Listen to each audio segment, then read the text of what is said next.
Приветствую всех на канале Магия Песка. Мои дорогие зрители, меня зовут Ольга, и сегодня для вас я сделаю отсыпочку на такую тему. Будете ли вы вместе с тем мужчиной, о ком сейчас думаете, кто в вашем сердце, кто в вашей голове? Загадайте, пожалуйста, на себя и обязательно загадайте на мужчину. Представьте его, назовите по имени, максимально детально представьте его лицо. Ну и задайте свой вопрос, будете ли вы вместе. Также вы можете задать свои временные рамки. Да, вот будем ли мы вместе там, через месяц, либо в течение там, полугода.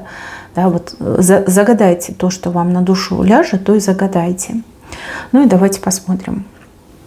Я прошу высшие силы дать мне возможность ответить на все ваши вопросы и послать для вас только лишь самую важную, нужную и полезную информацию.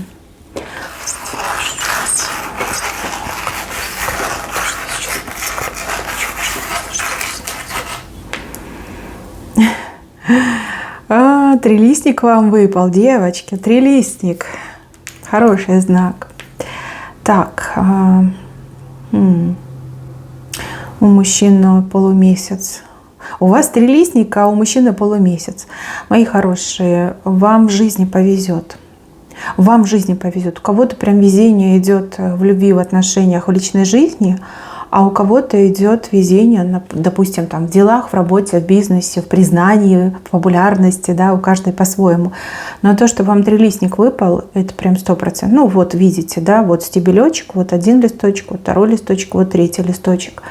Трилистник — это не четырехлистник, а трилистник вы заслужили, вы заработали. Вот, ну, либо это часть вашей кармы, часть вашей судьбы. То есть по судьбе вам прописано в определенный этап жизни, в определенном возрасте вот большую удачу получить, да, либо везение. Так, ну давайте разберемся с мужчиной. У мужчины полумесяц, луна. У вас мужчина явно какой-то травмированный. Тот мужчина, которого вы загадали, он травмированный. Это не порча, это не проклятие, это не приворот, это какая-то психологическая травма. Я, к сожалению, не психотерапевт, не имею должного образования, не могу вам ничего про это сказать, кроме того, что травма у него точно есть. И травму он с собой, я так понимаю, на протяжении долгого времени несет. Возможно, это детская травма, юношеская травма, может быть, там, ну, когда был молодым, да, случилось что-то с ним, может, совсем недавно с ним что-то случилось. Понимаете, этот полумесяц, он как бы преграда к тому, чтобы у вас именно сейчас вот прям выстроились хорошие, здоровые отношения. Плюс я вижу, что он как-то себя вел в недавнем прошлом, ну, либо давно, может, когда вы там общались, что подорвало ваше доверие к этому мужчине. То есть вы либо в него не верите, либо ему не доверяете, да, какие-то сомнения. Сомнения достаточно серьезные. Опять же, это не просто так сомнения, это не так вы сами себе придумали. Есть почва для этих сомнений, да, вот чем-то с таким столкнулись, что заставило вас сомневаться. То есть надежный ли он человек, приличный ли он человек, может, у него там привычки какие-то дурные, да, и вы такая, ну, не знаю, там, если он там злоупотребляет чем-то запрещенным, либо алкогольным, то как бы тут уже, ну, мысли возникают. У каждой здоровой женщины возникают мысли про это. А как детей от него рожать? А что дальше будет? Там, не дай бог, по наклонной пойдет. Да? Понимаете, это есть. Может быть, мужчина вам в чем-то врал, да, что-то от вас скрывал, а потом вы все узнали и такая думаете, ну как теперь тебе верить, да, как на тебя надеяться. Может быть, мужчина, знаете, там без предупреждения там исчезал, пропадал, как-то себя вел, да, и вот есть что-то есть. Доверие у вас к нему, ну, где-то процентов на 25 максимум, а то и того меньше. И вообще мне кажется, что вы сюда зашли на эту отсыпку, либо она вам попалась, потому что вы очень сильно сомневаетесь в мужчине и думаете, что делать, типа надеяться и ждать, ну, как продолжать отношения, либо лучше уже все это оборвать и жить своей жизнью, выстраивать другие отношения, здоровые отношения, там, где вам будет более комфортно. Но к этому мужчине вас тянет. Если честно, я вижу между вами любовную привязку. Вы уже как повязаны. Вы с друг другом уже любовью повязаны. Вот. Такие привязки, они как бы достаточно редкие. И их очень сложно разорвать на самом деле. Да? То есть бывает так, вот женщина влюбится, а потом всю жизнь продолжает любить одного и того же мужчину, хотя там строит отношения с другим. Да? Либо жалеет об этом мужчине, также и мужчины жалеют о женщинах. Вот. У мужчины травма, да, это, скорее всего, из-за этой травмы мужчина лишился вашего доверия. Травма, которую он не лечит, которой он не занимается. Эта травма либо его обозлила, либо сделала абсолютно каким-то, знаете, расхлябанным человеком, который, ну, прям совсем уже, да, живет наотмашь. Не думает о будущем, не заботится ни о своих чувствах, ни о чувствах других людей. Но вот травма 100% есть. Не могу конкретизировать, откуда эта травма, либо что причиной стала травмой. Но травма у него точно есть. Вот прям показали, как этот рубец, который не исчезает. Да, вот полумесяцем показали. Плюс мужчина достаточно скрытный. У мужчины вот прям совсем непонятно, что в голове, да, находится, о чем он думает, о чем он мечтает. То есть человек, который, ну вот немножко даже непредсказуемый мне идет, у кого-то мужчина отыграется. Вот ждать можно чего угодно, и то не угадаешь. Да? Сложно с ним, отношения выстраивать сложно, плюс он не подпускает к себе близко. То есть вот это сердце, душа у него прям на 7 замков закрыто, он вообще не хочет никого подпускать. И никак невозможно там ни лаской, ни добром, ни любовью, там, ни угрозами, ни укорами вот пробиться за эту бронь, за эти замки нельзя. Вот прям охраняет, что-то он охраняет. Травму эту, наверное, скорее всего, свою охраняет. Еще могу сказать, что этот мужчина в прошлом достаточно жестко поступал с женщинами, ну, пользовался, скорее всего, да, женщинами, а потом просто вот иди, свободная девочка, да, какие-то такие ужасные вещи делал. Может быть, вы про это знаете, может, не знаете, но это было. То есть у него не было никому настоящего тепла, настоящего притяжения не было. А вот с вами все по-другому. Он как бы и подсел на это, и в то же время он этого боится. Да? Боится, что так сильно тянет, что вот прям не может без вас, пытается вас там забыть, либо с кем-то заменить, допустим, если вы на расстоянии. Но ничего не получается. Ничего не получается. Все время думает о вас, вспоминает вас. И у вас приблизительно так же. Ну, это любовная привязка так работает. Кто привязал, сама судьба привязала. Сама судьба вас друг к другу привязала. Что я вижу у вас? У мужчины впереди достаточно какой-то сложный, как период, либо урок. Может, карму нужно будет пройти. Видите, пиковая масть. Она ему прям сердце колет. Вот он стоит, согнулся весь от боли. А вот она пика, которая ему в сердце колет. Знаете, как говорят, клин клином вышибают, да?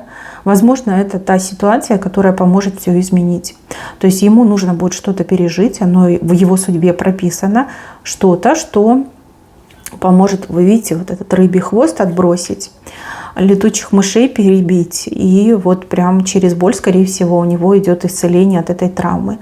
Может быть, что он пойдет к психотерапевту, да, и психотерапевт прям вытащит из него всю вот эту вот травму, да, все эти неприятные моменты, ассоциации, научит жить по-другому, научит нервную систему этого мужчины справляться с тем стрессом, который он когда-то получил, да, либо научит нервную систему с этим жить и обходить, когда это необходимо, да. Это же он не всегда такой там дурачок дурачком, либо там какой-то весь вертлявый, да, либо несерьезный. Это просто в определенные моменты у него проходит.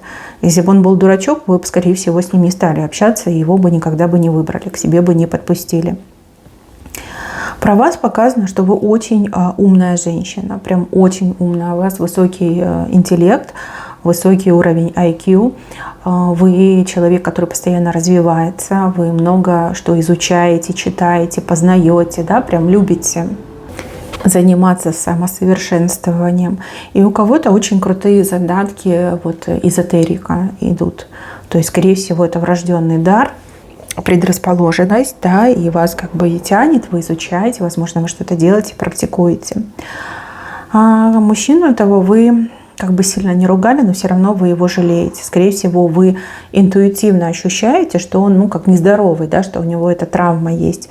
Возможно, какие-то вещи он и не хотел делать, но вот как бы оно в нем внутри сидит, и оно как будто бы его давит, заставляет так поступать. Да? Вы это понимаете. У вас люди интересные окружают, у вас друзья настоящие есть.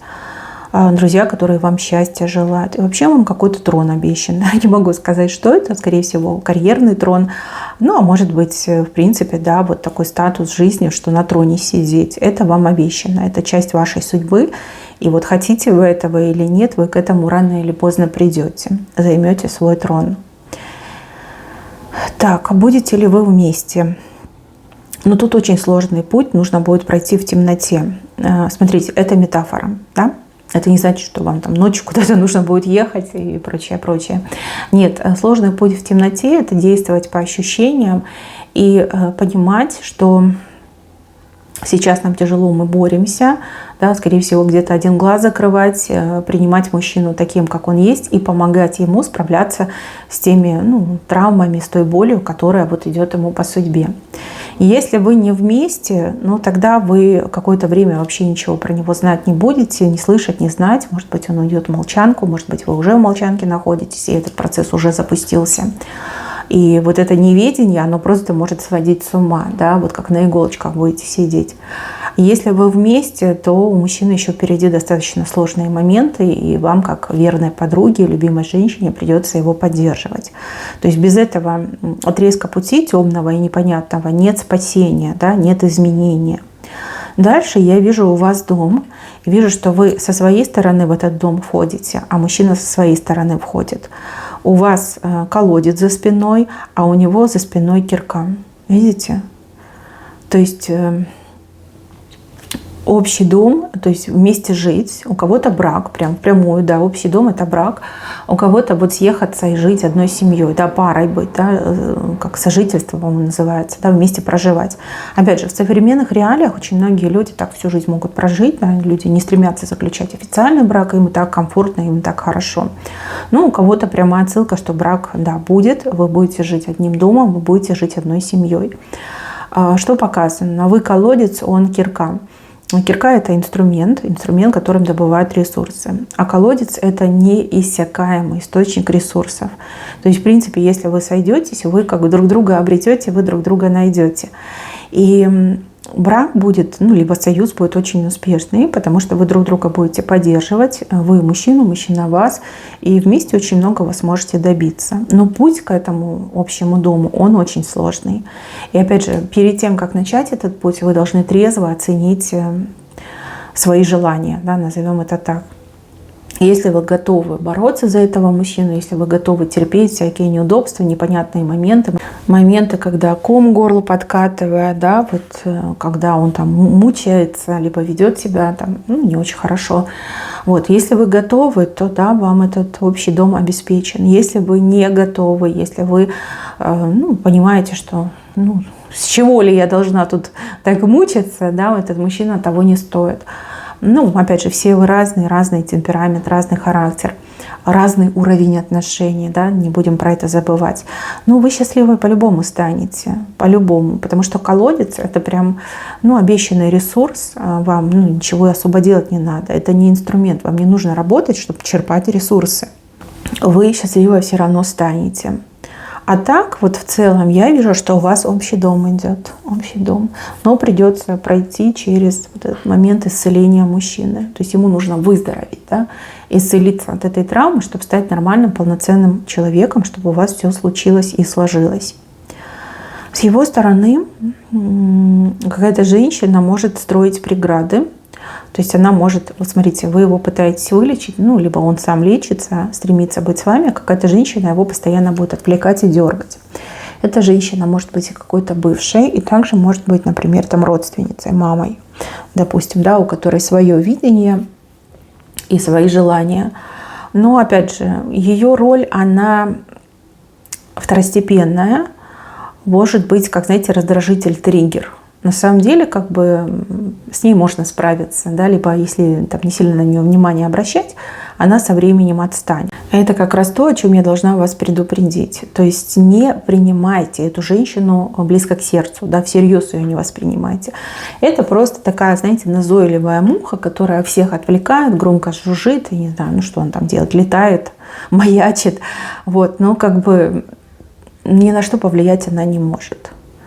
Такой раздражитель, да, женщина-раздражитель мне идет. Вот. Если вы этого мужчину не бросите, если вы ему поможете встать на ноги, грубо говоря, пройти вот эту пику, то вы никогда не пожалеете. И мужчина вам до конца своих дней будет очень сильно благодарен. Благодарен за то, что вы для него сделали. Потому что, я сомневаюсь, что кто-то другой для него что-то подобное будет делать. Опять же, он осознает, сколько он неудобства причиняет, либо сколько он там, творит неприятного, да, вы терпите, либо вы принимаете, либо вы прощаете. То есть вам при жизни на памятник нужно поставить. Он это все понимает. Он будет всегда это ценить и никогда этого не забудет, девочки. Никогда. И опять же, он будет жить с такой мыслью, что вот вы единственная женщина, которая в сложный момент жизни не оставила, не ушла, не предала, а шла вместе, да, вы его как свет, да, вы его вдохновляете все-таки, несмотря на его вот этот паршивый, травмированный характер. Люди меняются, и характер тоже может поменяться. Опять же, у него на это есть причина, какая-то травма. Вот. Может, не сейчас, может, со временем вы узнаете, в чем причина этой травмы. А может быть, вы уже догадываетесь, да, где и кто его травмировал. Ничего, все лечится, все исцеляется. Главное, чтобы у него была цель, и главное, чтобы он понимал, для чего он это делает. Да? Для своего собственного счастья, для вашего счастья. То есть, в принципе, дом показан. Там еще как бы 7 показана. Я не знаю, какой срок вы загадали, вы все разные, но я так понимаю, что 7 это как 7 периодов времени. То есть у кого-то это, 7 дней, у кого-то 7 недель, у кого-то, возможно, и 7 месяцев. Да, вот над домом стоит 7. Наверное, дни нам не подходят, потому что тут еще этот промежуток, да, дорогу эту темную нужно пройти. 7 недель, либо 7 месяцев. Давайте так. Про 7 лет я не хочу говорить, пусть это уйдет. Да, не надо 7 лет никого ждать. Хотя, с другой стороны, если любовь настоящая, да, люди и всю жизнь могут ждать. 7 также число успеха, число, кстати, Бога тоже. Да, видите, вот она 7 у вас прямо над домом стоит. Поэтому союз будет успешным, и небеса не против этого союза, а вполне себе за. И вдвоем вы можете быть просто вот идеальным дополнением и, опять же, прийти к успеху. Вот, так что, мои хорошие, думайте, решайте. И знайте, что вот такая вот ситуация, да. Мужчина сам по себе неплохой, он просто травмированный, понимаете, это 2 большие разницы. Вот бывает, рождаются порченные люди, да, с порченной психикой и прочими отклонениями, а бывает, человек получил травму, которая просто, вот знаете, как перерубила нервную систему, и все. Может быть, там нервная система и зажила, а этот рубец, да, он остался. И пока его не отшлифуют, не уберут, да, человек, сам не свой, да, либо живет по чужим заветам. Вот это вы должны знать. Сложно это понять, сложно это принять, но если любовь, то все возможно. Желаю вам счастья, желаю вам любви, мои хорошие. На этом у меня все. Берегите себя. Всем спасибо за внимание. Всем пока-пока.